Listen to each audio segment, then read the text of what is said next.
Good morning. This is Joe Bost with the Charlotte Regional Business Alliance. Hope you're doing well. I'm joined this morning by Congressman Patrick McHenry. Congressman McHenry is a friend of the business community in the Charlotte region.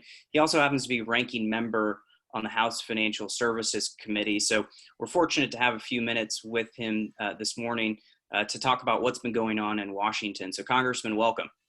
Thank you. Thanks for having me on. And we're all officing from home. So if you hear my 2-year-old and 5-year-old in the background, well, now that's what my last 4 weeks have been like. And I'm sure similar to what yours have been like, Joe. That's exactly right. I've got a 3-year-old who's within about 10 steps of us. So hopefully she doesn't come running in and screaming any number of things. So I understand. Well, Congressman, I wanted to jump in and talk about the CARES Act, but before we do, just want to commend you and your colleagues for acting so swiftly in the face of this pandemic and crisis. I don't know that I can recall a time where I've seen Congress move so quickly and effectively to help business and the American economy to try to help stabilize it. So I want to thank you and your colleagues for doing that. It was a rare act of bipartisanship in this Congress, and really necessary. I mean, it was a large movement by Congress for any Congress, but especially for this Congress that has had such limited activity. For us to get consensus was a tougher thing. Absolutely. So, Congressman, I know you played a major role in negotiating some critical parts of the CARES Act. So, talk to us about what those negotiations look like, your role in that, and really how you believe implementation has gone. So there are major components of this: the tax portion for businesses and for individuals that was negotiated separately. You have the funding for hospitals and for the process to get some sort of life-saving cure online and available to people at scale. That's a different section of negotiations. The piece of negotiation that I was most heavily involved in dealt with the Treasury programs. The Exchange Stabilization Fund that has $500 billion devoted to that. My goal with that large piece of money, the Treasury, was to ensure that we could have a functioning market, meaning loans continue to get made, financial products continue to get offered, that we have a functioning economic system when you think of products that we trade and access to financial products through banks and credit unions. So I wanted to make sure that there was a large amount of money to make sure that those markets functioned. A component of that is about $50 billion devoted to the airlines and national security related backstops.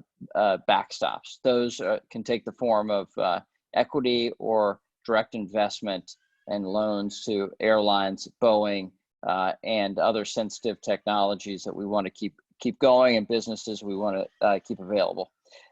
Finally, there was a negotiation around the PPP program, which is a Paycheck Protection Program run through the Small Business Administration. What I was trying to do there is to have enough money so that small businesses, every small business that wanted to take advantage of the program could do those things. And we were able to get to $350 billion, which I still didn't think was sufficient then. And as it's showing now, it is definitely not sufficient for the needs of small businesses across the country. No, that's very helpful, Congressman. I know the Federal Reserve announced about $2.3 trillion in loans to help support the economy. As you mentioned, PPP has been clearly wildly popular and needed for the business community. Talk about all the factors at play between congressional action and private sector, what we need to do to begin thinking about reopening the economy. I know all of those things will help in the short term, but talk us through what some of those factors could look like. Well, in the near term, the Treasury and the Federal Reserve programs, the $2.3 trillion announced by the Federal Reserve, on the front end of that is the taxpayer risk. So if you think about the down payment, the sort of first loss position, that was the Exchange Stabilization Funds that I worked so hard to get devoted to this program. And on the back end is the central bank, the Federal Reserve, which is loaning money. So on the front end is a risk capital, first loss position. We as the taxpayer are taking that. And then we leverage the Federal Reserve in order to extend that money. So through about $150 billion, the Federal Reserve is able to leverage that into $2.3 trillion of action for small businesses and medium-sized businesses through what is a Main Street lending program. That sits on top of the PPP program, which is for businesses 500 and under employees. And the idea there is to help them with payroll for the coming couple of weeks. With the Main Street lending program, those are low interest rate loans so that businesses that were solvent as of January 1, who through no fault of their own are having a very difficult time to make payroll or to pay their bills or to stay in business, that they don't have to face bankruptcy in order to remedy this really tough economic onslaught. And so the combination of those two programs should allow for businesses between 0 and 10,000 employees to be able to float through what is a shutdown of our economy.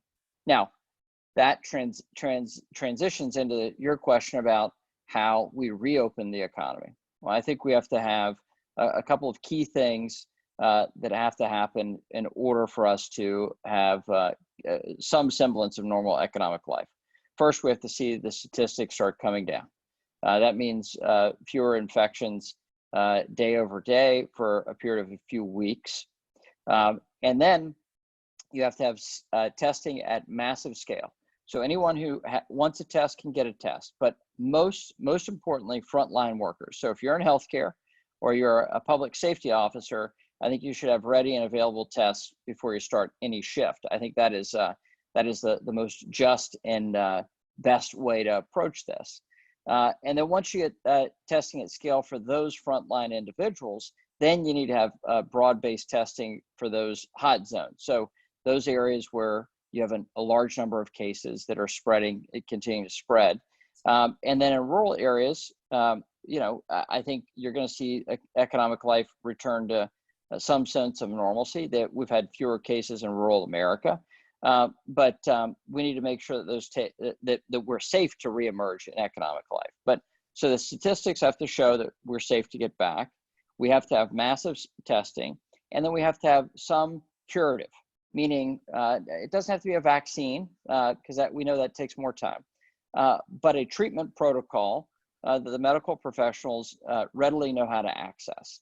And there are a couple of really amazing breakthroughs that are that are widely available medicines that in combination have really wide-scale benefits to the population. We want to make sure they work, and we want to make sure the treatment protocol is strong enough so that if there's a reemergence of coronavirus, let's say in the fall or next winter, that we are more than prepared to deal with that. So it's really a three large-scale phases that have to occur for us to get back to normal economic life, in my view. No, that makes perfect sense, and appreciate you taking the time out of your busy schedule to talk with us in the Charlotte region and our investors about what Washington has been up to over the last couple of weeks and what we can look ahead to and look forward to as we begin having those critical conversations about reopening the economy. So we appreciate your service and your leadership, especially on the financial service portions of the CARES Act as the second leading area in financial services in the country. In the Charlotte region, we're grateful for your leadership on the House Financial Services Committee. So thank you, Congressman, for taking the time. And